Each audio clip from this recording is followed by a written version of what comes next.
need these. Hello, folks.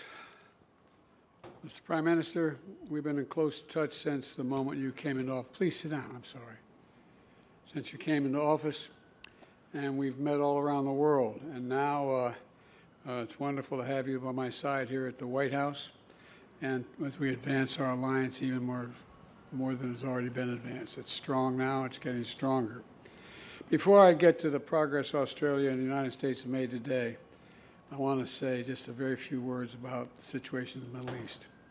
The anger, the hurt, the sense of outrage that the Israeli people are feeling after the brutally inflicted devastation by Hamas is completely understandable. Israel has the right, and I would add responsibility, to respond to the slaughter of their people. And we will ensure Israel has what it needs to defend itself against these terrorists. That's a guarantee. We also have to remember that Hamas does not represent, let me say it again, Hamas does not represent the vast majority of the Palestinian people on the Gaza Strip or anywhere else. Hamas is hiding behind Palestinian civilians and is despicable and, not surprisingly, cowardly as well. This also puts an added burden on Israel while they go after Hamas. But that does not lessen the need to operate in a line with the laws of war. For Israel has to do everything in its power. Israel has to do everything in its power. As difficult it is to protect innocent civilians, and it's difficult. I want to thank the Israelis and the Palestinian, and President Sisi of Egypt for working with the United States to make sure that food, water, and medical supplies are getting through to innocent people in Gaza. The flow needs to increase, and we're working very hard with our partners to make that happen.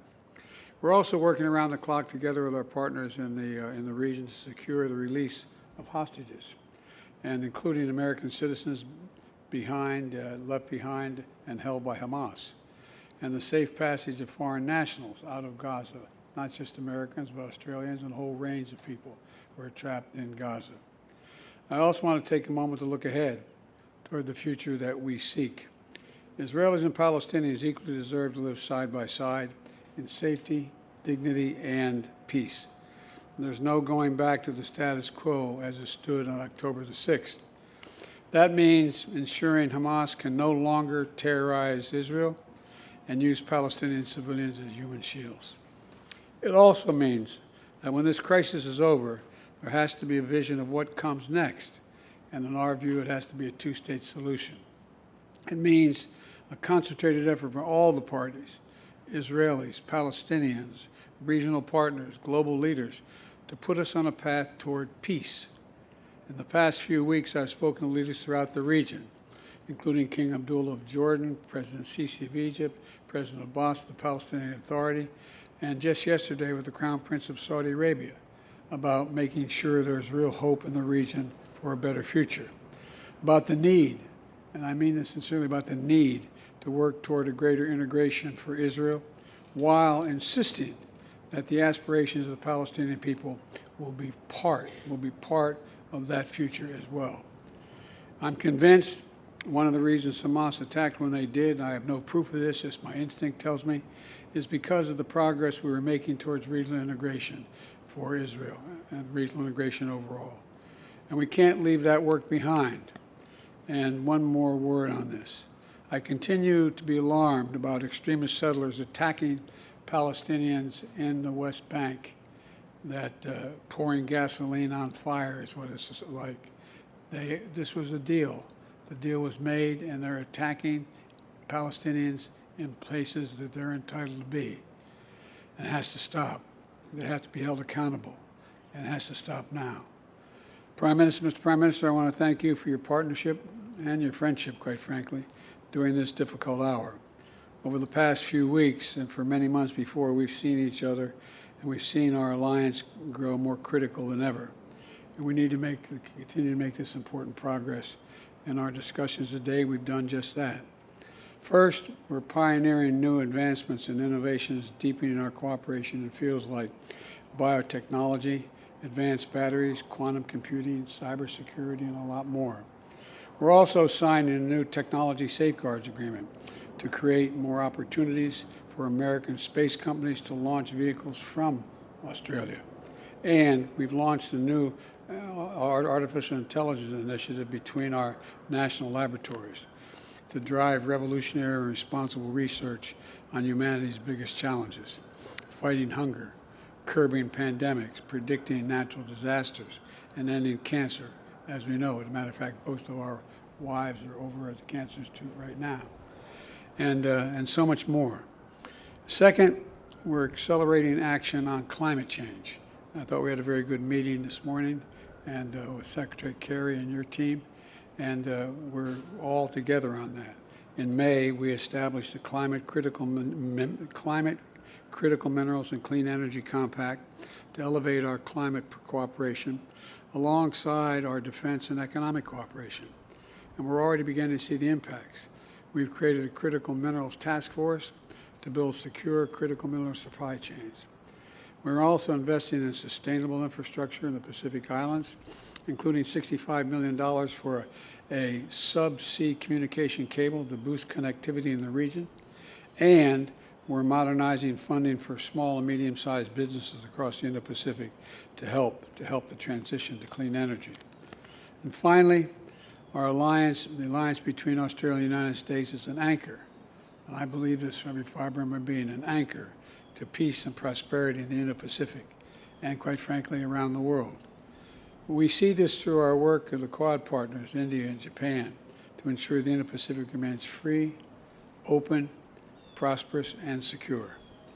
I also see it through AUKUS, where together with the United Kingdom, we're making generational investments in our shared security.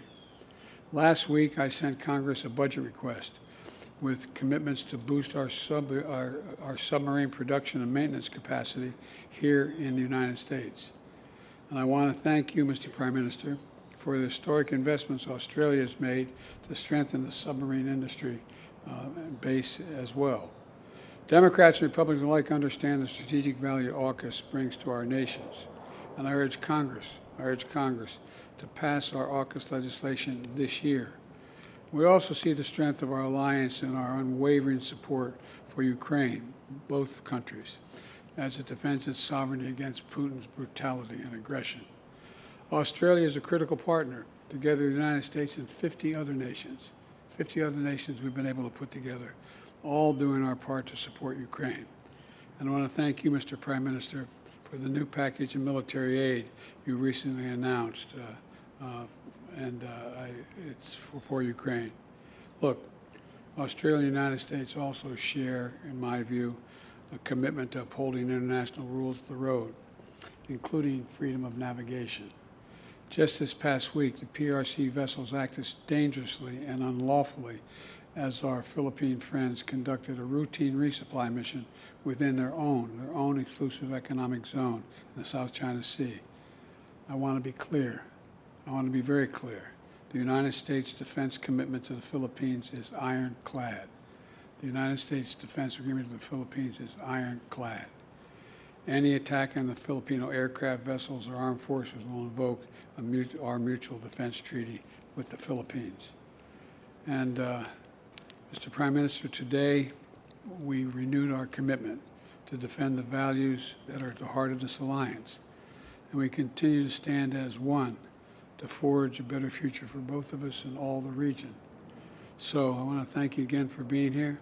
Thank you for your partnership and your leadership in this critical moment. And I'd like to now turn it over to you. Well, thank you very much, Mr. President. Australia and the United States have stood together for more than a century, and it is indeed a great honour for me to stand alongside my friend President Biden here today. At the heart of our alliance are the enduring values that our people hold in common: a faith in freedom and democracy, a belief in opportunity, a determination to build a more prosperous and more peaceful world. Those values are timeless, and they have never mattered more than right now.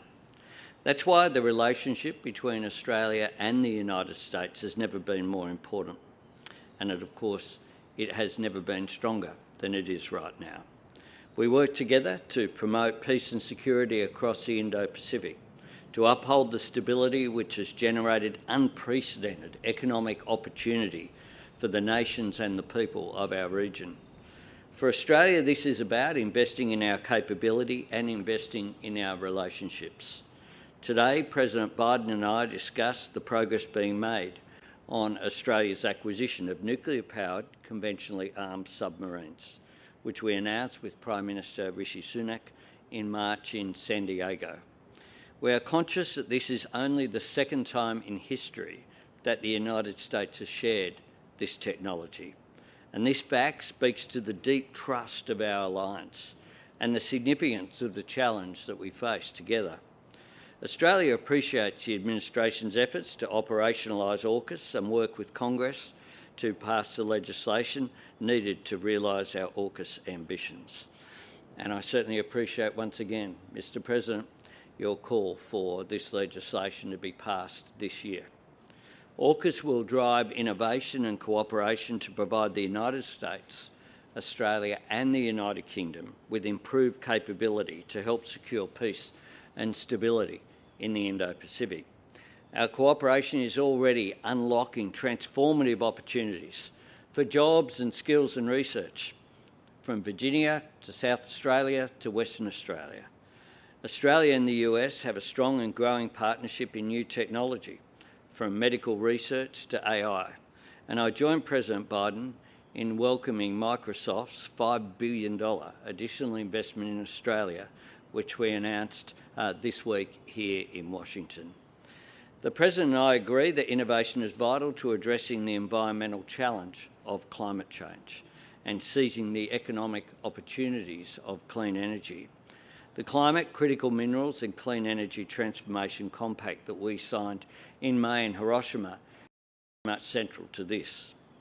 Climate change and clean energy becomes the third pillar of our alliance, alongside our security cooperation through ANZUS and our strong economic ties with the Free Trade Agreement between our nations at its centre.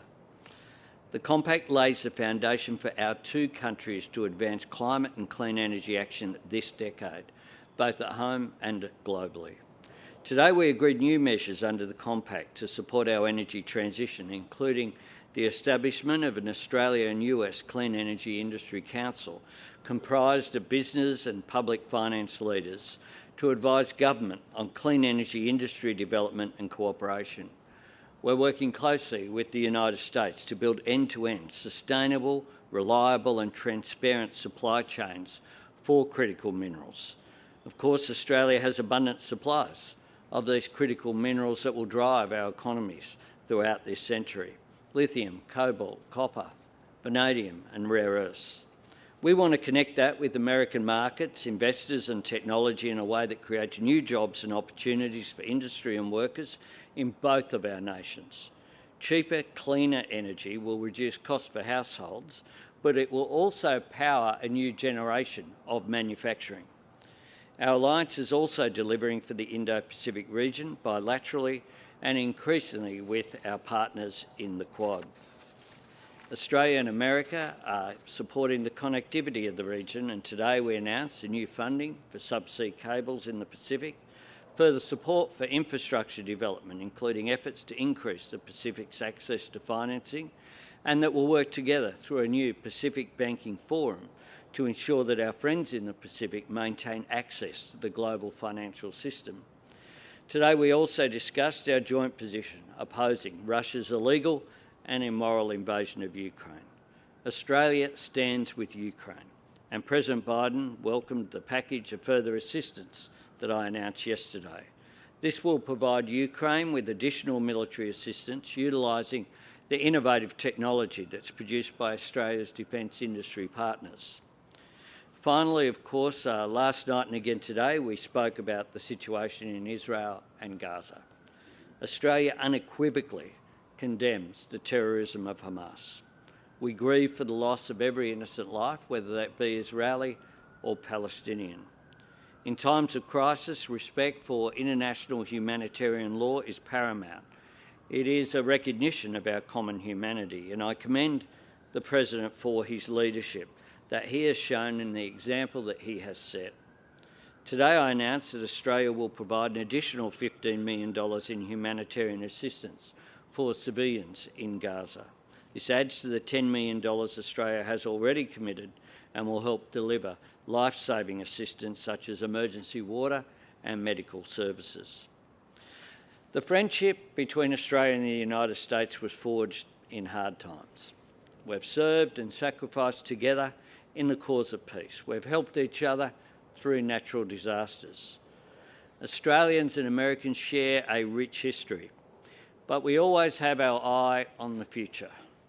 We're united by a determination to overcome the challenges that we face, and we share an ambition to seize those opportunities which lay ahead of us. Ours is indeed an alliance in which we celebrate what we've achieved up to now, but we focus on the future, a future of great opportunities, one that's stronger because of this alliance. All right, we'll take a few questions now. Mr. Garrison, USA Today. Thank you, Mr. President and Prime Minister Albanese. Welcome to Washington. Mr. President, I want to ask about the conflict, the war in the Middle East. 24 U.S. troops have been injured during 10 drone or rocket attacks on bases in Iraq and 3 in Syria over the past week. You've told Iran to, quote, be careful as your administration tries to prevent the Israeli-Hamas war from expanding into a larger Middle East conflict. But should Americans be worried that the war already is escalating? And after you answer that question, I'd like one more follow-up, please. One or two more, huh? Joey, look, we have had troops in the region since 9/11 to go after ISIS and prevent its reemergence in both, anyway, in the region, having nothing to do with Israel at all. My warning to the Ayatollah was that if they continue to move against those troops, we will respond, and he should be prepared. It has nothing to do with Israel. Well, let me ask my follow-up here. I want to discuss. Oh, here we go. Yeah, your conversations with Prime Minister Netanyahu, who obviously you've known for decades, and you had a very emotional trip there last week to Israel. Have you sought assurances from him that he will hold off on a ground invasion into Gaza until the safe release of the hostages can be assured? And of course, those include 10 unaccounted for Americans. No. What I have indicated to him is that if that's possible to get these folks out safely, that's what he should do. It's their decision.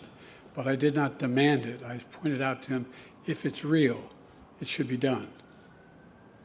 Thank you. But aren't these hostages in jeopardy if there is a ground invasion? You want to make a speech? No, look, obviously they're in jeopardy.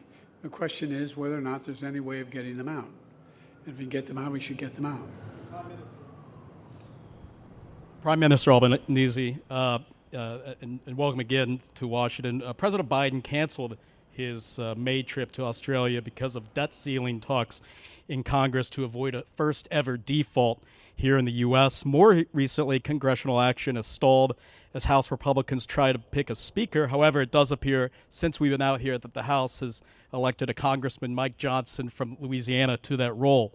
But are you worried that the gridlock in Washington will hold up the transfer of nuclear-powered subs to Australia as part of the AUKUS agreement? And are you concerned more broadly that the dysfunction makes the U.S. Less reliable partner?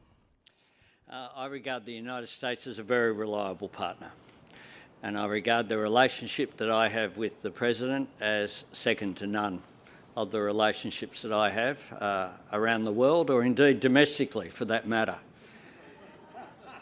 It's a relationship of trust, and I think this visit symbolises that. This is the 9th visit that I've had with President Biden. I got to meet President Biden when he was Vice President Biden just next door here some years ago. And I'm very confident in the discussions that I've had with Democrats and Republicans that there is very broad support for the AUKUS arrangements and that there will be support for the legislation going forward. And I think that would be a very good thing. It is in the interests of Australia, but it's also in the interests of the United States. And everyone that I have spoken to, similarly in the United Kingdom, across the political spectrum, are all supportive of the AUKUS arrangements. We in Australia have managed to get it so we get one question each. So, yeah, good try. But Channel 10 Australia. Get him, Jojo. President Biden, just staying with AUKUS. AUKUS is in many ways your creation. It's Australia's largest ever defence deal, and Prime Minister Anthony Albanese has gone all in. Can you give a personal guarantee that you can get all the necessary legislation through Congress and lock in this deal, essentially future-proofing it, before the end of this presidential term? Do you know anyone in elective office can give a personal guarantee that happens? Well, we'd like you to try. No, I'm going to try, and I believe it will get done. Look, last week we requested $3.4 billion in supplemental funds to boost submarine production and maintenance to meet U.S. needs and also support AUKUS. Australia is making a significant investment in the United States in its ability to produce submarines as part of this deal. And more importantly, it's important that Congress move quickly. And the fact is that I'm confident that we can get this done because you remember when we put the deal together, the response of Democrats and Republicans in the United States, the response around the free world was this is a very, very good thing, a very good thing. So the question is not if, but when. And Jojo told us that we got a new speaker, or likely to have a new speaker. I hope that's true, because we have to get moving. We have to get moving, and so I am confident that we are going to be able to get the money for AUKUS because it's overwhelmingly in our interest. When I was asked, when we put together the deal, I was asked by Xi Jinping, were we just trying to surround China? I said, no, we're not surrounding China. We're just making sure that the sea lanes remain open. He doesn't unilaterally be able to change the rules of the road in terms of what constitutes international airspace and water space, et cetera. And so that's what this is all about. It's about making sure we have a close, and it's in addition to the fact that we put together the Quad, which they didn't like. The Quad is a very important piece as well. It's about maintaining stability in the Taiwan Strait, the Indian Ocean, that whole area. And I think it's going to increase the prospects for long-term peace rather than anything else.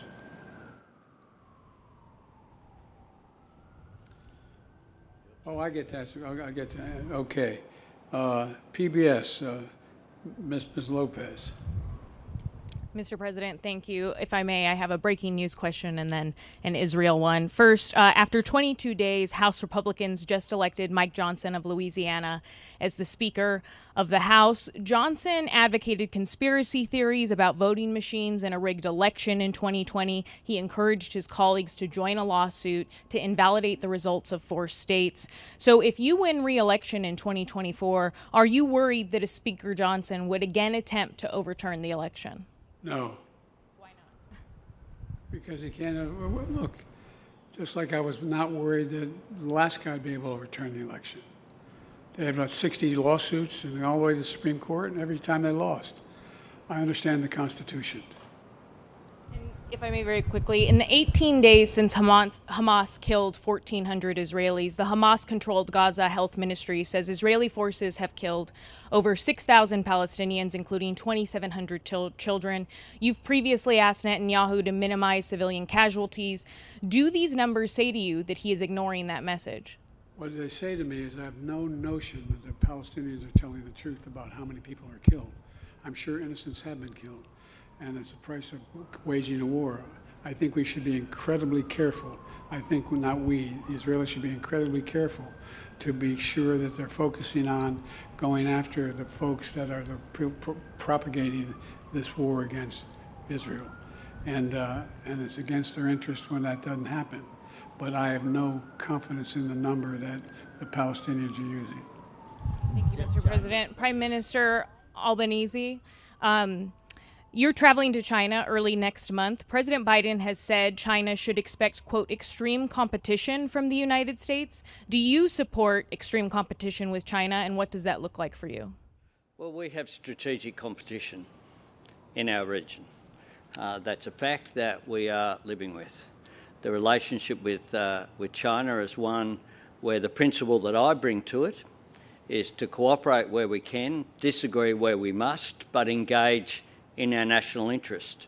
It is in Australia's interests as well as China, but I believe in the global interest for us to have a relationship where there is dialogue.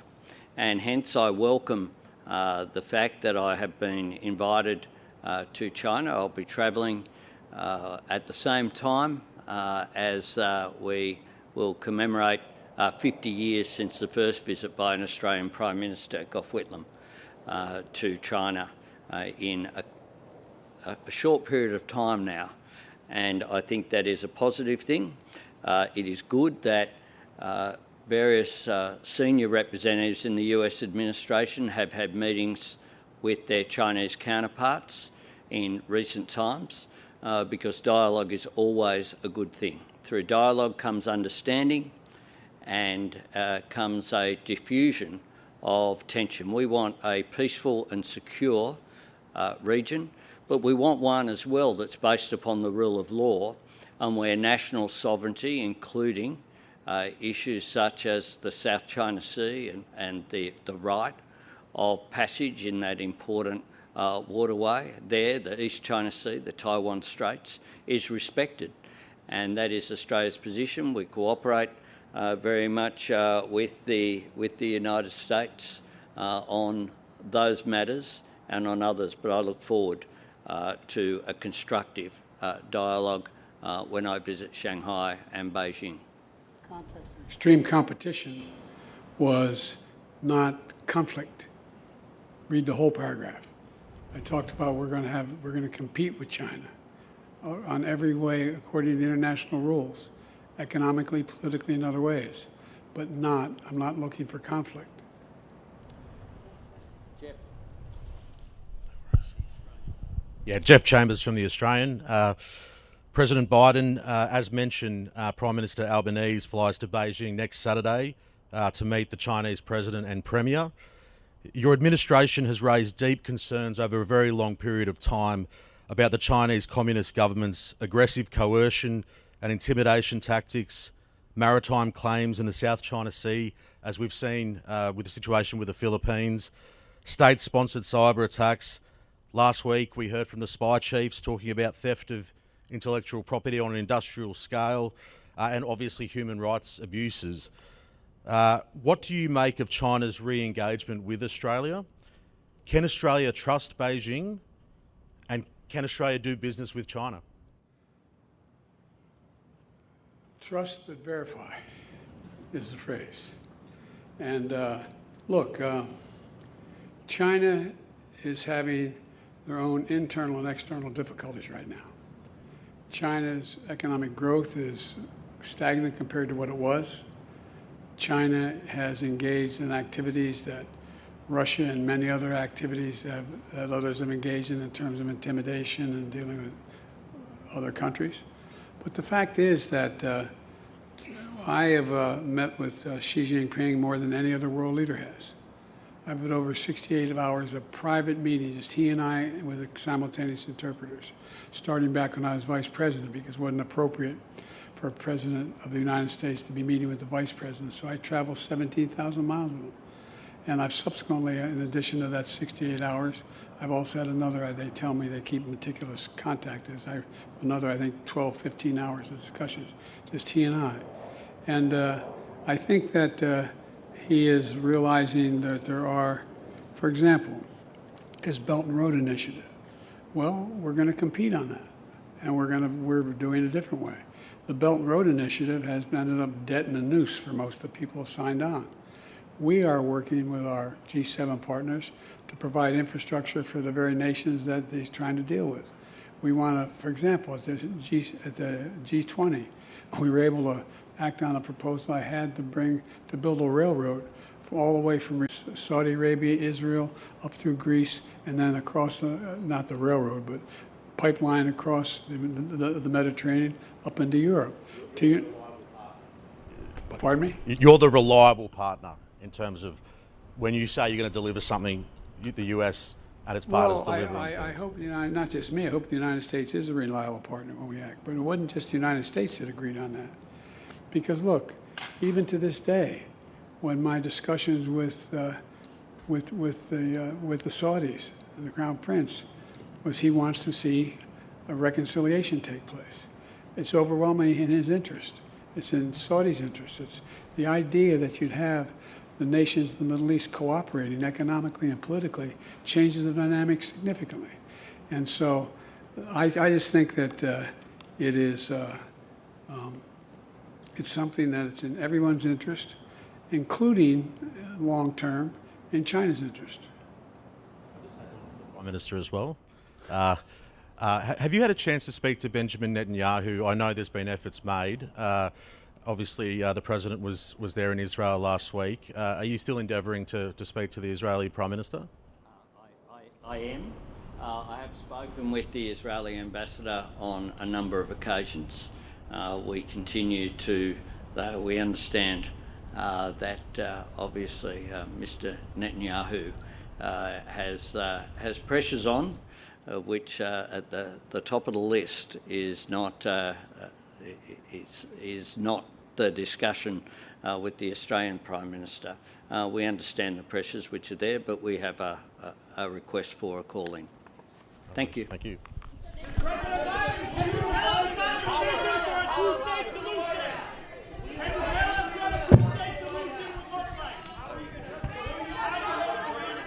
Thank you, everybody. The press conference has now concluded. Thank you, everyone.